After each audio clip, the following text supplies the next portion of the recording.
दोस्तों नमस्कार।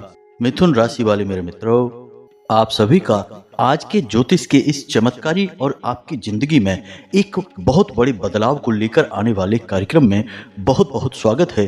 हृदय से अभिनंदन है। माता रानी आपकी हर मनोकामना पूरी करें और आपके जीवन में जो भी कष्ट और परेशानियां हैं उनका नाश करें। आपके ऊपर एक बहुत बड़ी तांत्रिक क्रिया की गई है और इस बात का प्रमाण है आपके जीवन की अस्त व्यस्तता और आपके मन की बेचैनी। आप विचार करके देखिए कि क्या आपको अपने जीवन में संतुष्टि का एहसास हो रहा है।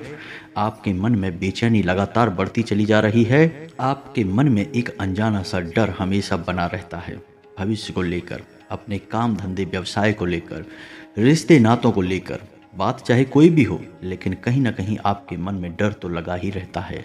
तो आप याद रखिए कि यह जो वीडियो तैयार किया जा रहा है, यह उन जातकों के जीवन से जुड़ा है जिनके जीवन में या तो परेशानियों की शुरुआत हो रही है या फिर जो भयंकर परेशानियों से पीड़ित हैं, तंत्र बाधा से पीड़ित हैं। हो सकता है कि आपके जीवन में किसी प्रकार की तांत्रिक बाधा अभी ना हो, लेकिन आपकी राशि पूरे राशि चक्र में एकमात्र ऐसी राशि है जिसके मित्र से अधिक शत्रु होते हैं। लोग जलने वाले आपके बहुत अधिक होते हैं और आपको हमेशा अपना निशाना बनाकर रखते हैं। जी हाँ दोस्तों, यानी आप पर हमेशा नज़र रखते हैं। तो आपसे जलन के वशीभूत होकर कुछ लोग ऐसे भी होते हैं जो तांत्रिक विद्या करवा देते हैं। और आप ये मत समझना कि तांत्रिक विद्या करने के लिए कोई बहुत बड़े तांत्रिक की आवश्यकता है। छोटी मोटी तांत्रिक क्रिया से भी बड़े बड़े नुकसान किए जा सकते हैं। इस बात का प्रमाण हम आपको आगे वीडियो में देने जा रहे हैं। तो जो लोग पीड़ाओं से ग्रसित हैं उन लोगों के लिए यह वीडियो विशेष तौर पर है। जिन लोगों के जीवन में कोई पीड़ा नहीं है, कोई परेशानी नहीं है, उन लोगों को भी यह वीडियो अवश्य देखना चाहिए, क्योंकि क्या पता कब कौन सी बाधा जीवन में कहाँ खड़ी हो जाए।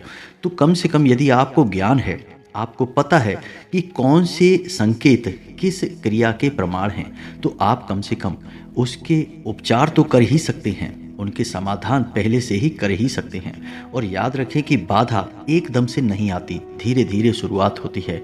और यदि आप इस बाधा की काट शुरुआत में ही कर लेते हैं तो बड़ी समस्याएं आपके जीवन में नहीं आती हैं, आप बड़ी परेशानियों में फंसने से बच जाते हैं। तो यह वीडियो खास तौर से आपकी राशि के जातकों के लिए बना है जिनके ऊपर अक्सर इस प्रकार की क्रियाएं की जाती हैं और कुछ विशेष तांत्रिक क्रियाओं के माध्यम से आपके पितरों का बंधन कर दिया जाता है। अब आप ध्यान से समझिए कि पितरों का बंधन क्यों आवश्यक है। आपके जीवन के, आपके कुल के, परिवार के सबसे बड़े रक्षक और पहले रक्षक पितृ ही हैं। इसीलिए अधिकतर यह कहा जाता है कि पितरों को भोजन आदि कराइए, पितरों को हमेशा धन्यवाद करिए, उन्हें पोषण, शक्ति, ऊर्जा देते रहिए, ताकि वे शक्तिशाली रहेंगे तो आपके कुल की रक्षा करते रहेंगे। अगर आपके पितृ शक्तिहीन हो जाते हैं तो नकारात्मक ऊर्जा तुरंत आपके जीवन में प्रवेश कर जाती है। तो अब जो इंसान आपके जीवन में किसी प्रकार की तांत्रिक क्रिया करना चाहता है तो सबसे पहला काम वह यह चाहेगा कि आपके पितृ शक्तिहीन हो जाएं। फिर आपके घर का दरवाजा खुला है, किसी भी नकारात्मक शक्ति को आपके घर में प्रवेश करवा दीजिए। बहुत ही आसान है। और विनाश लीलाओं की तो कुछ कहिए मत दोस्तों, बहुत अधिक नुकसान हो सकता है। एक हमारे जानने वाले हैं, हमारे मित्र ही समझिए आप, उनके घर का हाल यह है कि आज की स्थिति में उनके घर में एक महिला नहीं है जो कि घर का पालन कर सके, घर का संरक्षण कर सके। पहले उनकी माताजी का निधन हुआ, फिर उनके बड़े भाई की पत्नी का निधन हुआ, फिर उनकी स्वयं की पत्नी का निधन हुआ, और यह सब होने में मात्र 1 वर्ष का समय लगा दोस्तों। और आज उनके घर में स्त्री धन के नाम पर केवल उनकी बेटी है जो मात्र 14 साल की है। और अभी कुछ ही दिन पहले उसकी भी तबीयत बहुत अधिक खराब हो गई और उसे भी ऐसी ऐसी बीमारियां बता दी डॉक्टरों ने कि जिनका इलाज होने में बहुत लंबा समय लगेगा। और आपको जानकर आश्चर्य होगा कि जिन जिन लोगों की मृत्यु उनके घर में हुई है वे पहले से ही बीमार व्यक्ति नहीं थे, सभी स्वस्थ थे, घर के कामकाज करने वाले लोग थे। लेकिन अचानक से उनकी तबीयत खराब हुई और 2-4 दिनों में ही उनकी मृत्यु भी हो गई। तो आप इसे क्या कहेंगे। आज उनका घर पूर्ण रूप से वीरान हो चुका है, घर की महिलाएं पूर्ण रूप से समाप्त हो चुकी हैं। तो दोस्तों, यह कहानी एकमात्र उन्हीं की नहीं है, उनके जैसे कई लोग इस तरह की समस्याओं से पीड़ित हैं, लेकिन उन्हें पता ही नहीं है कि वो किसी प्रकार की बाधा में हैं। और जब बहुत अधिक नुकसान हो जाता है तब लोगों की आंखें खुलती हैं, फिर उपचार भी करवाते हैं। हालांकि समस्या से मुक्ति तो प्राप्त हो जाती है, लेकिन जो हानि हो चुकी है वह तो वापस नहीं आ सकती है। इसीलिए हमने वीडियो के प्रारंभ में ही कहा कि यह वीडियो हर एक इंसान के लिए है, फिर चाहे आपके घर में यह समस्या हो या ना हो, क्योंकि समस्या होने से पहले ही संकेतों को यदि आप पकड़ लेंगे तो आप समस्या का समाधान पहले ही कर लेंगे और आप बड़ी हानि होने से बच जाएंगे। तो चलिए वीडियो को प्रारंभ करते हैं, लेकिन वीडियो प्रारंभ करने से पहले आपसे एक निवेदन है। कमेंट में पूरे भक्ति भाव के साथ जय माँ भद्रकाली रक्षा करो अवश्य लिखना, और एक बार नहीं 3 बार लिखना। जी हाँ दोस्तों, एक बार नहीं तो 3 बार लिखने में तो माता भद्रकाली आपके मन की गुहार अवश्य सुन लेगी। बड़ी ही दयालु है माता, जिसके ऊपर कृपा करती हैं उसका उद्धार हो ही जाता है। इसी के साथ साथ दोस्तों, आप अपना नाम और स्थान लिखना कमेंट बॉक्स में बिल्कुल भी ना भूलें। आप लोगों का प्रेम और आप लोगों का माई के प्रति भाव हम लंबे समय से देख रहे हैं। आप लोग कमेंट बॉक्स में अपना नाम भेज रहे हैं, स्थान भेज रहे हैं। हम शनिवार के होने वाले सर्व मनोकामना पूर्ति हवन में आपके नाम से आहुतियां करवा देंगे। इसी के साथ साथ माई के दिव्य दरबार में आपके नाम की अर्जी भी लगा देंगे। आप देखेंगे कि अगले ही दिन से आपके जीवन में सूक्ष्म परिवर्तन आने शुरू हो जाएंगे, यानी आपको अच्छी खबरें मिलनी शुरू हो जाएंगी। और यदि आपकी आस्था प्रबल है तो आपको बड़े चमत्कार भी देखने के लिए मिलेंगे। जी हाँ दोस्तों, तो चलिए आज के इस वीडियो में आगे बढ़ते हैं। तो अब बात करते हैं पितरों के विषय में, फिर बात करेंगे कुल देवी के विषय में। तांत्रिक क्रियाएं कैसे इन पर प्रभाव डालती हैं। अब कुछ लोग कहेंगे कि हम तो अपने पितरों को लगातार विशेष क्रियाओं के द्वारा ऊर्जावान बनाकर रखते हैं, तो हमारे पितरों का बंधन कैसे हो सकता है। बात सही भी है, ऐसे पितरों का बंधन नहीं हो सकता जिनका लगातार ऊर्जा बंधन होता रहता है। लेकिन दोस्तों, ऐसा कर पाना संभव नहीं है, क्योंकि हर इंसान कहीं ना कहीं किसी न किसी प्रकार की गलती अवश्य करता है, और उन्हीं गलतियों की वजह से पितृ ऊर्जा क्षीण होने लगती है, कमजोर पड़ने लगती है। अब छोटी छोटी बातें हैं जिन्हें आप ध्यान से समझिए। आपने घर में आटा मार कर अपने फ्रिज में रख दिया तो नकारात्मक ऊर्जाएं आएंगी, उस आटे की ओर आकर्षित होंगी और आपको पितृ दोष लगेगा। अब पितृ दोष आंशिक हो सकता है या फिर पूर्ण भी हो सकता है। पूर्ण पितृ दोष का मतलब यह हुआ कि अब आपका घर एक खुला दरवाजे के समान है, कोई भी अंदर आ सकता है, यानी आपके पितृ पूर्ण रूप से अतृप्त, असंतुष्ट और ऊर्जाहीन हैं। लेकिन आपके छोटे छोटे कार्यों से मानकर चलिए कि आपने किसी के हृदय को दुखाकर पैसा कमाने की कोशिश की, लालच के वशीभूत होकर लोग कभी कभी ऐसे कार्य कर लेते हैं, इससे पितृ असंतुष्ट होते हैं। पितरों को आप रोज भोजन आदि नहीं देते हैं। अब रोज भोजन आप पितृ को कैसे दे सकते हैं, तो आपको हमने सरल रास्ता बताया कि सबसे पहली रोटी गाय की और आखिरी रोटी कुत्ते की यदि निकलती है तो आप समझिए पितरों को रोज भोजन प्राप्त हो रहा है। इसी के साथ साथ यदि सूर्य को अर्घ नियमित रूप से दिया जा रहा है और अर्घ देते समय जल में थोड़ा सा गुड़ और काले तिल मिलाए जा रहे हैं, तो भी पितरों का ऊर्जा वर्धन हो रहा है। साथ ही साथ घर के सभी कार्य वैदिक और सांस्कृतिक परंपरा के अनुसार किए जाते हैं तो पितृ ऊर्जावान होते रहते हैं। लेकिन ऐसा कर पाना संभव नहीं है। दोस्तों, आपको सुनकर आश्चर्य होगा, लेकिन हम आपको बताएं कि इस संसार में जितने भी लोग रहते हैं, कहीं ना कहीं आंशिक ही सही, लेकिन उनके ऊपर पितृ दोष तो लगा ही रहता है। बहुत ही कम ऐसे जागृत लोग होते हैं जो पूर्ण रूप से अपने पितृ को तृप्त कर पाते हैं। तो यदि आपके पितृ कमजोर हैं तो उनका बंधन हो सकता है। पूर्ण रूप से ऊर्जावान पितरों का बंधन नहीं हो सकता, यह बात सत्य है। लेकिन यदि आपके पितृ आंशिक रूप से भी कमजोर हैं तो उनका बंधन हो जाएगा। और यदि एक बार पितरों का बंधन कर दिया गया तो फिर आपके द्वारा किए गए किसी भी कर्म कांड को पितृ ऊर्जा स्वीकार नहीं कर पाएगी, या फिर चाह कर भी उसे भोग नहीं पाएगी, फिर आपको उसका कोई भी लाभ प्राप्त नहीं होगा। तो अब ऐसे में आपको यह जानना अनिवार्य है कि आपके पितरों का बंधन हुआ है या नहीं। यदि आपके पितरों का बंधन हुआ है तो उसके संकेत क्या हैं। तो अब ध्यान से सुनिए कि आपके पितरों का बंधन हो चुका है, इस बात के संकेत क्या हैं। इस बात का सबसे पहला संकेत यह है कि आपको चैन से नींद नहीं आएगी।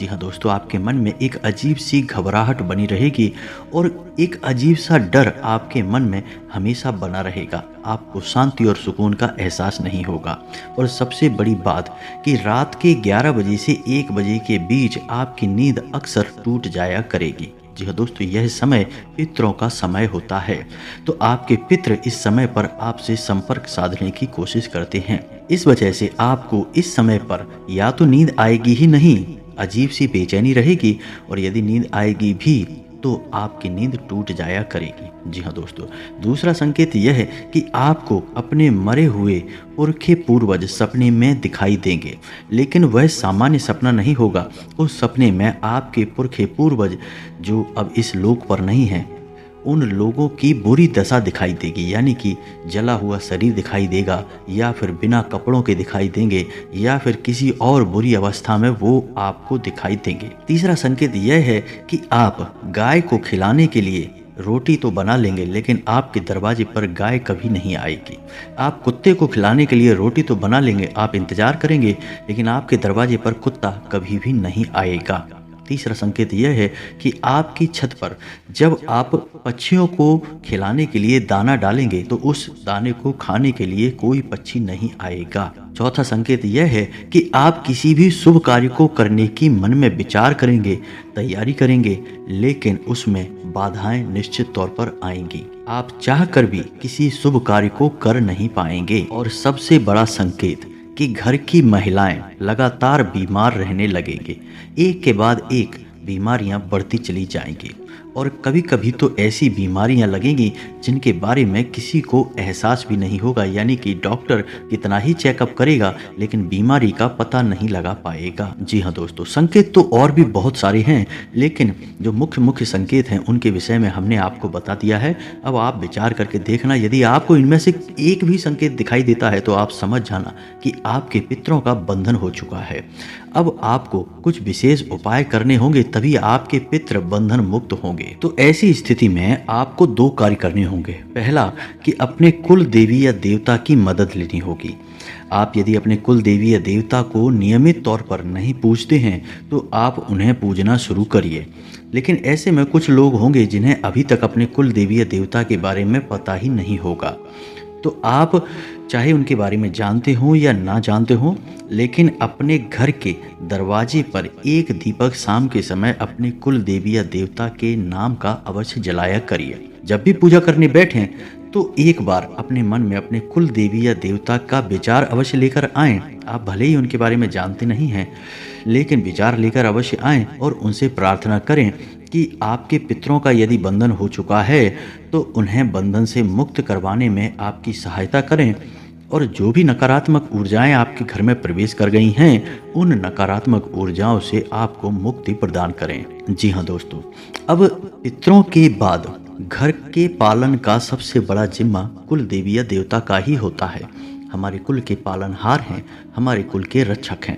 लेकिन समस्या यह है कि आज के इस भागदौड़ भरे जीवन में लोग अपने कुल देवी या देवता के बारे में भी भूल चुके हैं। बहुतों को तो उनके बारे में पता ही नहीं है, और यदि किसी को पता भी है तो लोग नियमित तौर पर उनका पूजा पाठ नहीं करते, उन्हें बिल्कुल भी मान नहीं देते हैं। तो इसका परिणाम यह होता है कि हर तरफ से घर की सुरक्षा समाप्त हो चुकी है। तो पितरों को भी यदि बंधन मुक्त करना है तो आपको सबसे पहले अपने कुल देवी या देवता का आवाहन करना होगा, क्योंकि जिस समय आपके पितृ इस धरती पर थे उस समय भी आपके पितरों की रक्षा उन्हीं कुल देवी या देवता के हाथों में थी।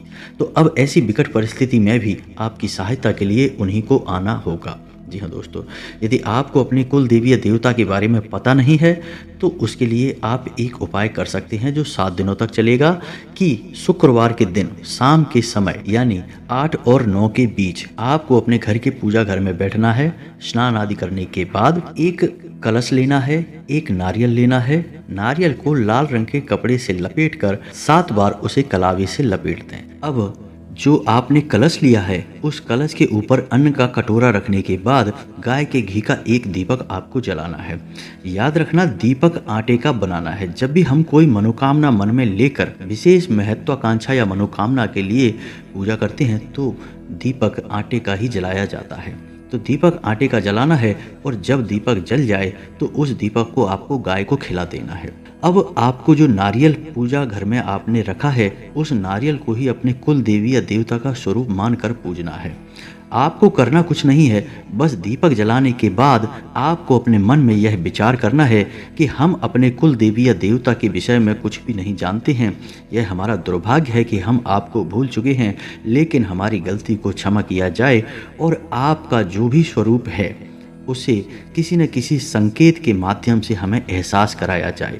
आप सपने में आकर हमें बताएं कि आप कौन हैं, हम आपकी पूजा करना चाहते हैं, आपका आवाहन करते हैं। आप ऐसी विनती करेंगे और दीपक पूर्ण रूप से जलने तक आप वहीं आसन लगाकर बैठे रहेंगे। यह क्रिया आपको शुक्रवार के दिन से प्रारंभ करनी है और 7 दिनों तक लगातार यह क्रिया चलेगी। जब तक यह क्रिया आपकी चलेगी, यानी रोज दीपक प्रज्वलित करना है, नारियल का पूजन करना है। हल्दी और चंदन से नारियल को तिलक करके आप उसका पूजन नियमित तौर पर करेंगे। तो 7 दिनों तक यह क्रिया आपकी चलेगी। इन्हीं 7 दिनों में आपके कुल देवी या देवता आपको निश्चित तौर पर किसी न किसी प्रकार से संकेत देंगे, आपको एहसास करा देंगे। अक्सर देखा यह गया है कि सपने के माध्यम से ही कुल देवी या देवता अपने होने का एहसास कराते हैं। अब इन 7 दिनों में आपको विशेष सावधानी यह रखनी है कि आपको नियम संयम सात्विक आहार का पूर्ण रूप से पालन करना होगा। किसी से झूठ नहीं बोलना है और हो सके तो जमीन पर ही शयन करना है, यानी जमीन पर ही सोना है। और सबसे बड़ी खास बात कि ब्रह्मचर्य का पूर्ण रूप से पालन करना है। अब इस क्रिया से आपको अपने कुल देवी या देवता का एहसास हो जाएगा। उसके बाद आपने जो नारियल कुल देवी या देवता के नाम से निकाला है, उस नारियल को ले जाकर उनके मंदिर में समर्पित कर देना है। आपकी पूजा पूर्ण हो जाएगी और जैसे ही आप अपने कुल देवी या देवता का पूजन शुरू करेंगे, आपके पितृ बंधन मुक्त हो जाएंगे। अब इसी बीच आपको कुछ छोटे छोटे कार्य और करने होंगे कि एक दीपक अपने पितरों के नाम से दक्षिण दिशा में, यानी अपने घर की दक्षिण दिशा में निश्चित तौर पर रोज जलाना ही होगा। दीपक आप गाय के घी से जलाएंगे और पीतल का दीपक होना चाहिए। रोज नियमित शाम के समय आप यह दीपक जलाएंगे अपने पितरों को ऊर्जा वर्धन करने के लिए। साथ ही साथ गाय को, कुत्ते को आप रोटी अवश्य खिलाएंगे, इससे भी आपके पितृ ऊर्जावान हो जाएंगे। अब यदि पितरों का बंधन किया गया है तो पितरों को बंधन मुक्त करने का एकमात्र रास्ता यह है कि अपने कुल देवी या देवता की मदद ली जाए और अपने पितरों का ऊर्जा वर्धन किया जाए। तो पितरों के वाहक कुत्ता और गाय हैं, इन्हें आप नियमित भोजन कराएं। साथ ही साथ सूर्य को नियमित तौर पर अर्घ भी दें। इससे आपके पितरों को ऊर्जा प्राप्त होगी। धीरे धीरे उनके बंधन अपने आप मुक्त होने लगेंगे। और जब आपको अपने कुल देवी या देवता का एहसास हो जाए तो आप विशेष तौर से उनका पूजा पाठ करना शुरू करें और प्रार्थना करें। आपके कुल देवी या देवता की मदद से आपके पितृ बंधन मुक्त हो जाएंगे और आपके घर का सुरक्षा घेरा भी मजबूत हो जाएगा। आपके जीवन में जो भी बदलाव आएंगे, जो भी घटनाएं घटेंगी, कहीं ना कहीं वे घटनाएं केवल और केवल आपके कर्मों का परिणाम होंगे। अब अच्छे या बुरे सब आपके ऊपर ही निर्भर करेगा। मेहनत तो आपको करनी ही होगी। यदि आप अपने जीवन के प्रति लापरवाह नजरिया रखेंगे तो आपको भयंकर हानि का सामना भी करना पड़ सकता है। हमने वीडियो के प्रारंभ में भी कहा था, अभी भी कहेंगे कि आपसे जलने वाले लोग बहुत अधिक होते हैं। आपकी राशि की खूबी ही यही है कि आप चाहे जीवन के किसी भी स्तर पर हों, लेकिन लोग आपसे हमेशा जलते हैं, आपसे चिढ़ते हैं। इसी वजह से लोग आपकी छोटी सी सफलता को भी सह नहीं पाते हैं और आपके खिलाफ कई तरह के षड्यंत्र करने लगते हैं। तो उम्मीद है कि वीडियो में दी गई जानकारी आपको समझ में आ गई होगी। यदि कोई प्रश्न बनता है आपके मन में तो आप बिना किसी विलंब के कमेंट करके पूछें। हम आपके संपूर्ण प्रश्नों के जवाब देने की पूरी कोशिश करेंगे। कमेंट में पूरे भक्ति भाव के साथ जय मां भद्रकाली रक्षा करो अवश्य लिखें। जय पितृ देवता अवश्य लिखें। पितरों का और माता का सीधा आशीर्वाद आपको प्राप्त होगा। मिलते हैं अगले ज्ञानवर्धक वीडियो में। तब तक के लिए धन्यवाद। जय माता की।